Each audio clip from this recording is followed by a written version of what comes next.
재밌는 내용들이 있어요. 자, 5.2절. Physical Access and Security. 그래서 Physical Access, 물리적인 접근에 대한 얘기를 다루는데, 건물, 컴퓨터에 대해서 물리적으로 접근하는 거에 대한 내용들을 좀 다룹니다. 그걸 어떻게 통제해야 되느냐. 물리적 접근에 대해서 중요성이 증가하고 있습니다. 오른쪽 상단에 있는 그림 보면 뭔지 아시죠, 여러분들? 한 번씩은 다 봤을 텐데. 아니, 우수한 해커를 동원을 해서 원격 접속하면 되지. 왜 이렇게 힘들게 직접 들어가야 되는가? 정말 센시티브한 데이터들은 네트워크 연결을 절대 안 시켜놓죠. 그러니까 직접 들어가지 않으면 돼요. 직접 들어가지 않으면.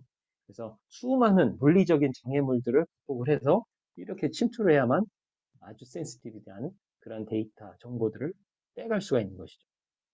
물리적 접근의 예죠. 그리고 특별히 요새는 이제 사이버 공간, 그리고 물리 공간이 융합되고 있는 그런 시대에 있어요.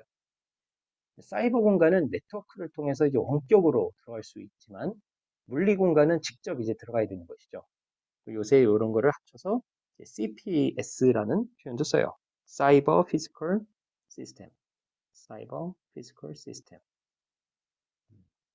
보통 이제 공장이라든가 산업 제어 시스템 등이, 기존에는 컴퓨터 회사는 컴퓨터에 어떤 사이버 공간만 있었는데, 이게 이제 물리 공간까지 직접 영향을 미치는 어떤 생산, 어떤 제어, 발전, 이런 시스템들하고 연계가 돼 있고 연동이 돼 있다는. 자, 그래서 이 국제적인 표준에서도 이 부분을 중요하게 얘기를 하고 있습니다. 우리가 앞에서 한번 썼죠. ISO, IEC 27000 시리즈. 그 중에서 27002번의 표준에 보면은 여기서 세부적인 보안 통제 목록들을 소개시켜주고 있어요. 자, ISO, IEC 27002번 이 시리즈가 강의 준비하면서 최근에 다시 찾아보니까 올 2월 달에 새로운 버전이 나왔더라고요. 2월 달에. 그래서 2005년도에 나왔고 2013년도에 나왔는데 올해 2월 달에 새로운 버전이 나왔어요. 그래서 간략하게 좀 목차를 좀 비교를 해봤더니 2005년도에는 이렇게 내용이 있었는데요. 2013년도에는 이렇게 구체화 됐다가 다시 2022년도에는 이렇게 좀 심플해지면서 내용이 많이 뭐 이렇게 통폐합이 됐어요. 자, 그 중에서 이번 5.2절에서 얘기하는 건 이 챕터 7, 피지컬 컨트롤에 대한. 그래서 요거를 여러분들, 이거는 자료를 엄청난 두께죠. 한 이만큼 될 걸 뽑으면. 그리고 유료 자료예요. 일반적으로 보기는 좀 어려울 텐데, 이러한 내용들이, 이러한 내용이 이렇게 포함되어 있구나 정도로 좀 알아두시면 되겠어요. 자, 그 중에서 거기서 이런 Secure Area에 대한 내용들을 정의를 하는 내용들을 간략히 정리해서 좀 봅니다. 자, Secure Area는 어떻게 보안 통제를 해야 되느냐? 물리적인 보안 경계, 페리미터를 정해야 된다. 얘기를 합니다. 그래서 건물의 출입구를 통제하는 것이 중요하다. 당연한 얘기죠. 그죠? 당연한 얘기인데, 이게 잘 안 지켜지는 일들이 많죠. 일반적으로. 하지만 매우 중요한 일이죠. 그래서 입구는 이런 싱글 포인트 오브 엔트리, 단일 입구 형태로 구성을 하라. 건물 외부와 내부를 분리하고 경비원을 상주하는 것이 필요하다. 보안 통제로서 이거 제시해주고 있어요. 자, 그런데 단일 입구만 하면 안 되는 게, 현실적으로 안 되는 게, 소방법규에서는 항상 비상구를 만들게 돼 있거든요. 그러면은 두 개가 상충하죠. 입구가 많아지면 통제는 어렵잖아요. 하지만 또 통제를 위해서 입구를 하나만 만드는 건 또 소방법규를 위배하는 것이죠. 그리고 가장 중요한 자산인 생명에 대한 큰 위협이 될 수가 있어요. 그래서 단일 입구 원칙은 지키되 비상구에 대해서는 충분한 모니터링으로 대안을 만들어야 되는 것이죠. 물리적인 진입도 통제를 해야 돼요. 물리적인, 여기는 경계를 만들었으면 진입도 통제해야 됩니다. 모든 물리적인 접근은 반드시 허가를 받고 받고 들어와야 된다. 그래서 그러면 기숙사는 모두 이제 허가받고 들어가야 되죠. 집도 모두 자물쇠를 통해서 아니면 뭐 비밀번호를 통해서 들어가야 되죠. 그리고 그 조직 내에서는 허가받고 들어온 사람인지 아닌지를 눈으로 구분하기 위해서 어, 중요한 기관 같은 데서는 이 출입증을 항상 착용하라고 하죠. 자, 그리고 코비드에서도 이런 부분을 중요하게 얘기를 해요. 그래서 정당화, 권한부여, 기록, 모니터 등을 통해서 물리적 진입을 통제하라라는 부분을 이렇게 강조하고 있습니다. 자, 근데 물리적 접근 통제에서 좀 맹점이 생길 수 있는 곳이 바로 이러한 어떤 창고 같은 데죠. 물류센터 같은 데서도 그 회사의 물건이 바깥으로 나가고 바깥의 물건이 안으로 들어오는 이러한 이제 DMZ와 같은 공간이 있기 마련이거든요. 내부인과 외부인이 혼재되는 경우인 것이죠. 이런 것은 더 특별히 제한된 접근을 통제해야 되고 어떤 자산이 들어오고 나가는 거에 대해서 이제 혼재이 되기 때문에 이것도 도난 방지를 위한 자산 분리가 필요하다. 나가는 것과 안 가는 거에서 분명히 구분을 해야 된다는 거죠.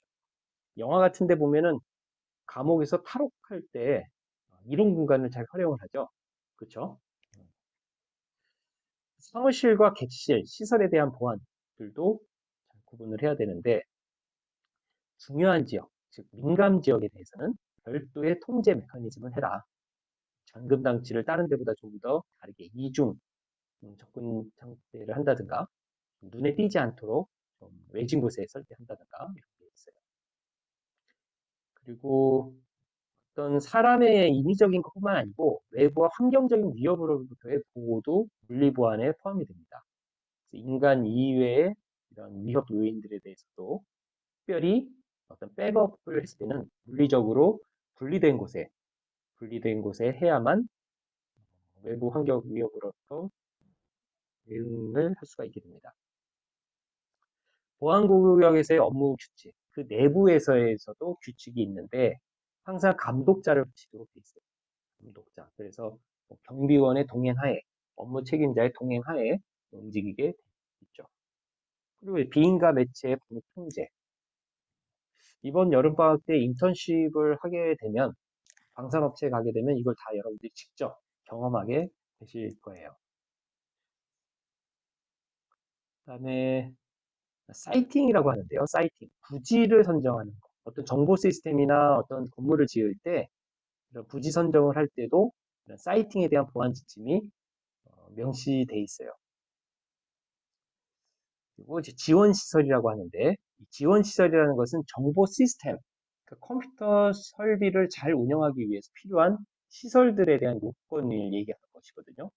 대표적인 것이 HVAC이라는 시설이에요. 이건 뭐냐면 히팅, 벤틸레이션, 에어 컨디셔닝. 어떤 서버실을 운영을 하려면 너무 더워도 안 되고 너무 추워도 안 되고 습기도 너무 습해도 안 되고 너무 건조해도 안 되고 이런 항우한습의 환경이 유지돼야 되거든요. 이런 것을 기본적으로 HVAC이라고 해요. 자, 그 다음에 모든 얼마 전에 카이스트에서 전기가 나가도 데이터가 소실되지 않는 컴퓨터를 세계 최초로 개발했다라는 언론 기사가 있었는데요. 그게 이제 일상화되기 전까지는 한동안 인류는 어, 전원이 나가면 모든 데이터가 소실되는 그런 컴퓨터를 쓰게 있을 텐데 전원이 나가지 않도록 보완을 해주는 것이 이런 UPS라는 것이죠. Uninterruptible Power Supply라고 해서 메인 전원이 나가도 UPS에 저장되어 있는 배터리 전원을 이용을 해서 한시적으로 쓸 수 있는 것을 이야기합니다.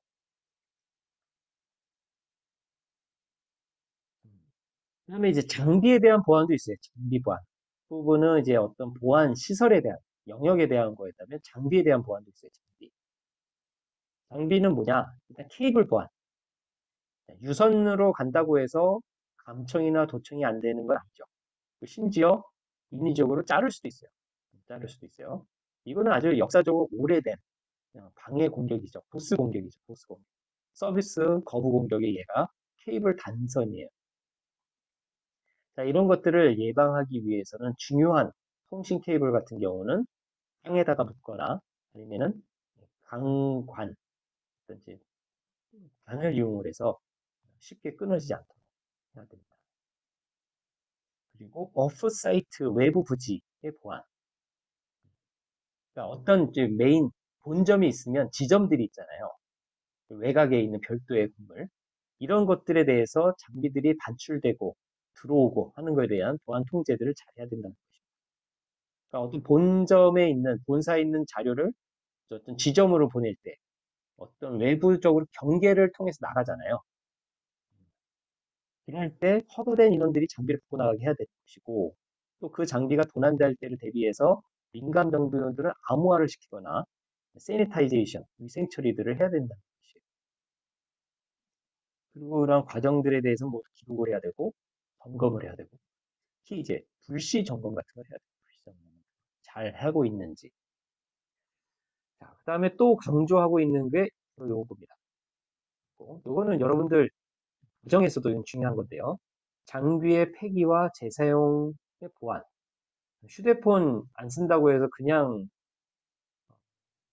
버리나요? 여러분들? 하드디스크 그냥 오래됐다고 해서 그냥 버리나요? USB 이제 용량 적어서 안 쓴다고 그냥 휴지통에 넣어서 버리나요? 그러면 안 되는 거죠.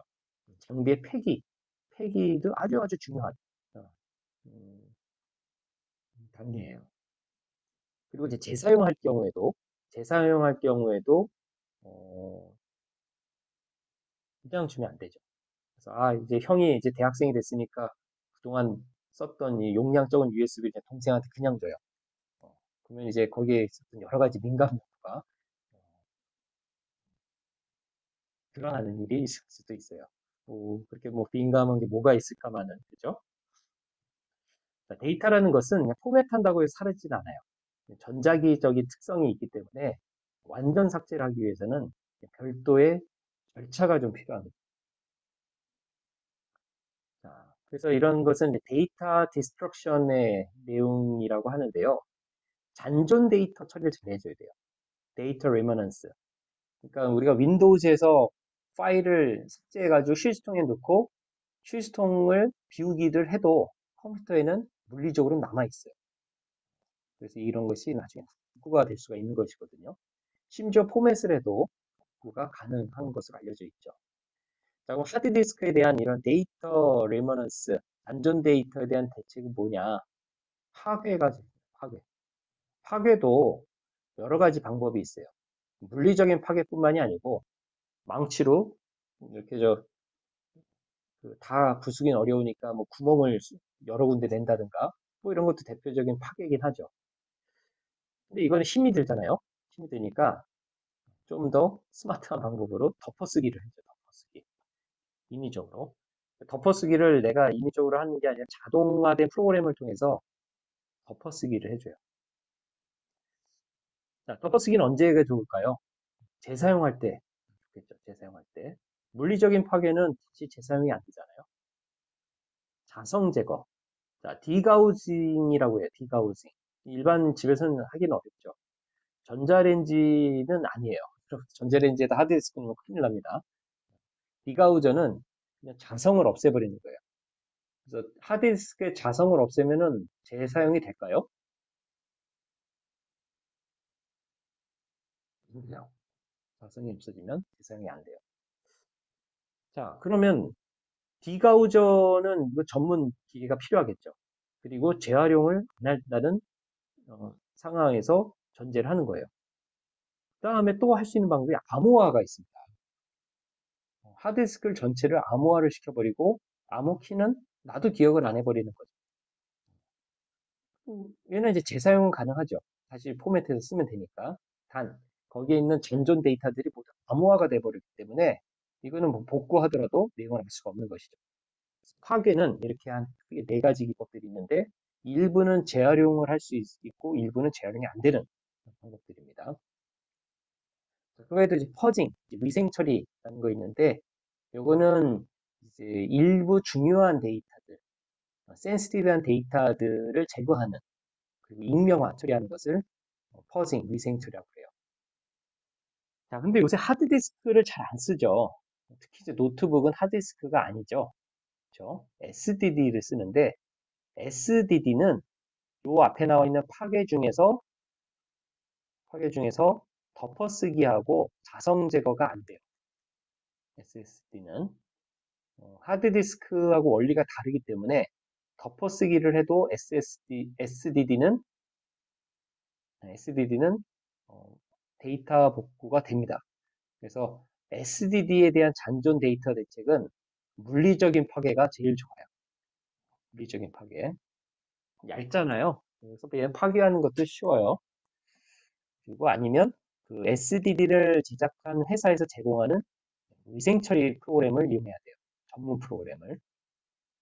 근데 이거는 믿을 수 있을지 모르겠어요. 이거는. 사람이 항상 이제 구현을 하는 게 실수가 있을 수 있기 때문에 어쨌든 이런 제 전문 프로그램 써야 되고 그것도 아니라면 암호화 하면 돼요.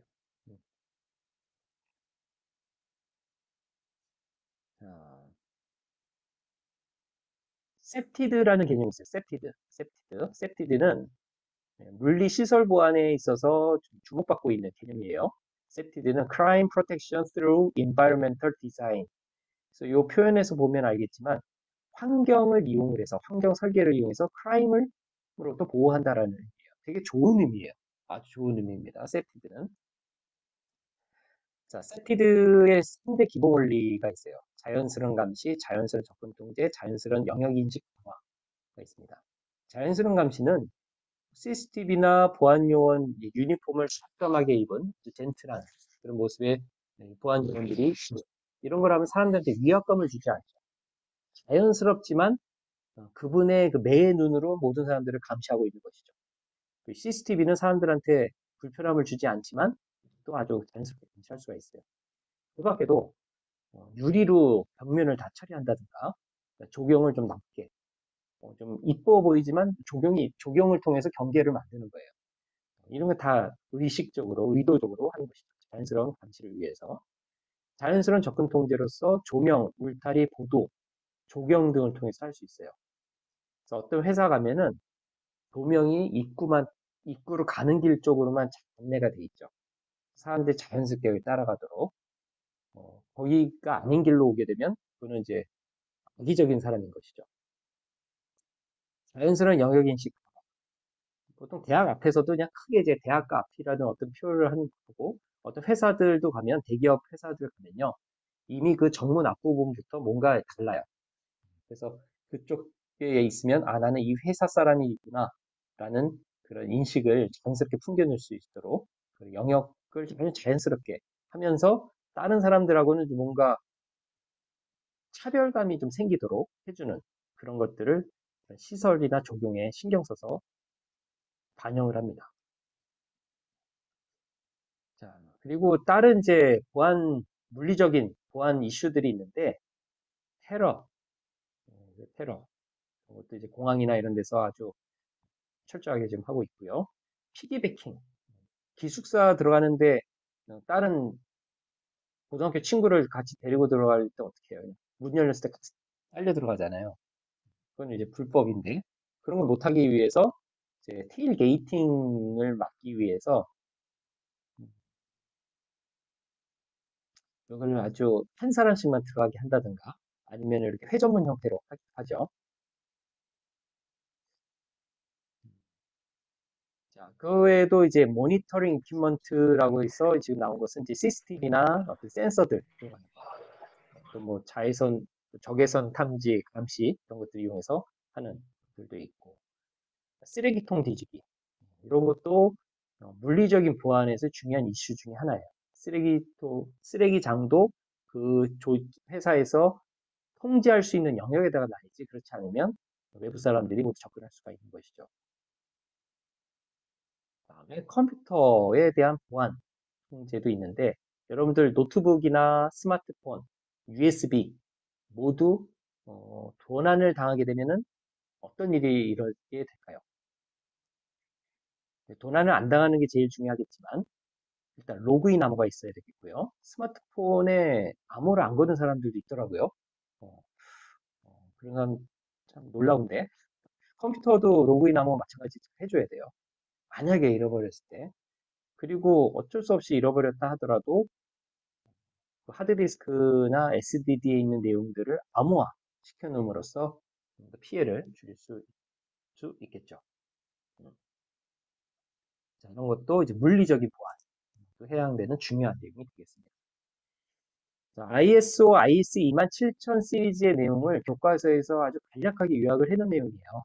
그래서 그 내용들은 이제 국제 표준에 해당되는 내용들이니까 여러분들 다시 한번 좀 내용들 잘 봐주시고, 그다음에 세티드라는 개념도 이제 주목받고 있는 개념이니까요. 이 세 가지 원칙을 잘 한번 이해를 좀 해주세요.